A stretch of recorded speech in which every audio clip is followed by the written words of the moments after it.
Assalamualaikum everyone, welcome back to this my new video. आज का मौजू है बुरी आदतें कैसे छोड़ी जाए। जी, तो मौजू है बुरी आदतें कैसे छोड़ी जाएं।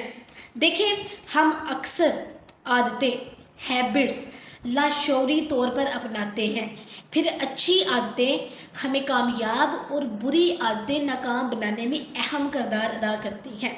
क्योंकि एक तहकीक के मुताबिक दिन भर में तकरीबन 40% काम हम अपनी मर्ज़ी से नहीं बल्कि अपनी आदत के मुताबिक करते हैं।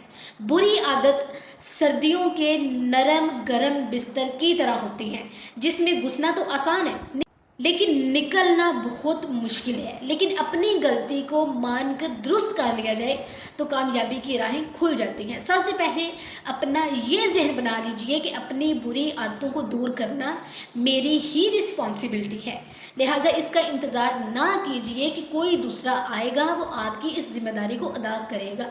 ऐसा कुछ नहीं होने वाला। जब तक आप खुद में तब्दीली नहीं लाना चाहेंगे, बुरी आदतें भी तब्दील नहीं होगी, क्योंकि तब्दीली इस दरवाजे की तरह होती है जो अंदर से ही खुलता है, बाहर वाला सिर्फ दस्तक देता है। बुरी आदतों से बचना, बुरी आदतों से पीछा छुड़ाने के लिए मैं जो पॉइंट्स बता रही हूँ, इन पॉइंट्स पर आपने लाजमी अमल करना है। नंबर 1 है, नोट करते जाएं। सबसे पहले अपनी आदतों का जायज़ा लीजिए कि इनमें कौन सी अच्छी है और कौन सी बुरी है। नंबर 2, इस जायज़े के लिए खुद से अलग होकर अपने आप को देखेंगे तो खूबियाँ खामियाँ जल्दी दिखाई देने लगेंगी, क्योंकि जितना आप खुद को जानते हैं कोई दूसरा शख्स आपको नहीं जानता। मसलन मैं किन बातों को बर्दाश्त कर सकता हूँ और जल्दी गुस्से में आ जाता हूँ, या मैं किस तरह के काम करके खुशी महसूस करता हूँ। ठीक है जी। नंबर 3 है, आदतों की शनाख्त के लिए अपने किसी दोस्त या शरीके हयात लाइफ पार्टनर की भी मदद ले सकते हैं, क्योंकि बाज़ औक़ात अपनी जो अच्छाइयाँ या बुराइयाँ होती हैं वो ज़रा काट छांट करना मुश्किल काम होता है, इसलिए अपने किसी लाइफ पार्टनर से मदद ले सकते हैं। नंबर 4 है, अपनी प्रायोरिटीज़, अपनी तरजीहात तय कर लीजिए। इसके लिए बुरी आदतों की एक लिस्ट बनाएं और उनमें से जो आदतें पहले दुरुस्त करना ज़रूरी है उन्हें शुरू में रखिए।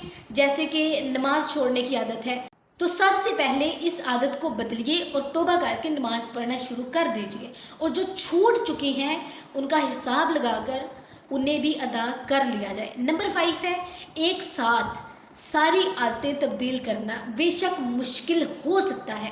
इंसान हिम्मत भी हार जाता है कि मैं नहीं बदल सकता, ये मेरे से नहीं होगा, इसलिए आदतों को एक एक करके तब्दील कीजिए। मसलन लेट होने की आदत है तो देख लीजिए कि आप कितना लेट होते हैं, 15 या 20 मिनट या उससे भी ज़्यादा।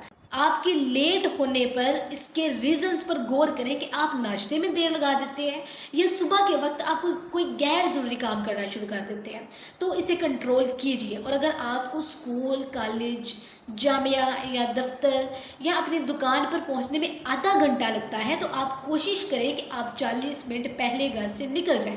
आहिस्ता आहिस्ता वक्त पर पहुंचने की आदत भी बन जाएगी इंशाल्लाह। नंबर 6 है, आदत को तब्दील करने के लिए कोई टारगेट, मसलन 20 या 30 दिन तय कर लें, फिर हफ्ते या महीने बाद जायज़ा लेते रहें कि कौन सी आदतें कितने फ़ीसद तब्दील करने में कामयाबी हुई है। ठीक है जी। नंबर 7 है, पुरानी आदत को तब्दील करने के लिए नई आदत अपनाना भी अच्छी स्ट्रैटेजी है। ठीक है।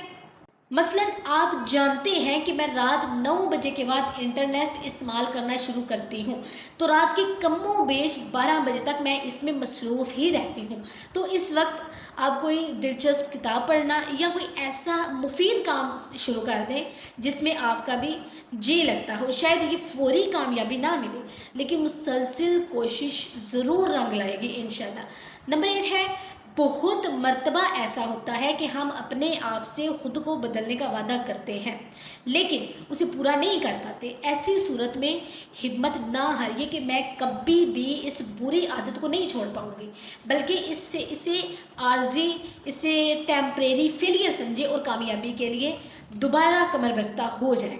आगे है कंपनी। صحبت اپنا اثر رکھتی ہے، اس لیے ایسے لوگوں میں اٹھنے بیٹھنے کی کوشش کیجیے جن کی عادتیں اچھی ہوں۔ کچھ ہی عرصے میں آپ کی عادتیں بھی اچھی ہو جائیں گی انشاءاللہ۔ آئی ہوپ آپ کو ویڈیو اچھی لگی ہوگی اور جو پوائنٹس میں نے آپ کو بتائے ہیں ان پر عمل کر کے آپ اپنی بری عادتوں کو ختم کر سکتے ہیں۔ اسی کے ساتھ مجھے اجازت دیجیے، انشاءاللہ ایسی ہی ایک نئی ویڈیو کے ساتھ ملاقات ہوگی۔ اگر آپ میرے چینل پر نیو ہیں تو چینل کو سبسکرائب کرنا بالکل نہیں بھولنا۔ اللہ حافظ۔